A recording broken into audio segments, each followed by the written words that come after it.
Israeli Prime Minister Benjamin Netanyahu is set to meet with President Trump tomorrow at the White House. This comes as Trump claims a possible Gaza peace deal is imminent, despite Netanyahu saying Friday that Israel, quote, must finish the job against Hamas. ABC News foreign correspondent Marcus Moore joins us to talk about this. Marcus, thanks for being with us.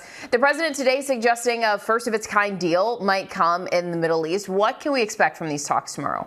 Well, Janae, we know there's no doubt about how critical this meeting between President Trump and Israel's Benjamin Netanyahu will be. Officially, it's unclear exactly what they will discuss, but there's every indication that they will talk about this ceasefire. You know, all weekend, President Trump has signaled that there's been progress in negotiations on not only a ceasefire, but a permanent end to the fighting. And an Israeli official confirms to ABC News that there's a 21-point plan being proposed by the U.S., which calls for all of the remaining hostages to be released, as well as the withdrawal of IDF troops from the Gaza Strip. In addition to all of that, Hamas would disarm and end its rule with its leaders leaving the Strip. Now, it's our understanding, according to reports, that those are some of the key elements of this latest proposal. But, Janae, Hamas officials say they have not yet even seen this new plan, but they're open to discussing it. And I think it's important for us, all of us, to remember that we've really been down this road many times before. Proposals have been made and discussed,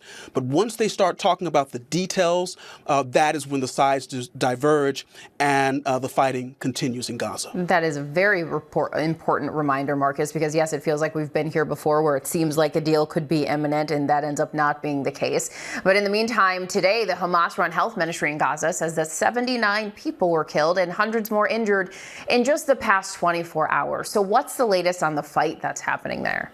Well, Janae, it's still ongoing, and we've heard from health officials in Gaza. They say that the death toll now has surpassed 66,000 people as Israel's bombardment on Gaza City continues to unfold.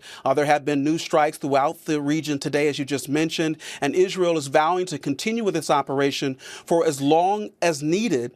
And in the meantime, Janae, hospitals are still working with limited medical supplies, and also access to food remains scarce. There are still deaths being related to starvation that have been reported, including an infant who passed away today, according to health officials in Gaza. So, Janae, the situation remains dire. And we know so many of those deaths have been of people trying to get aid. Marcus Moore, thank you.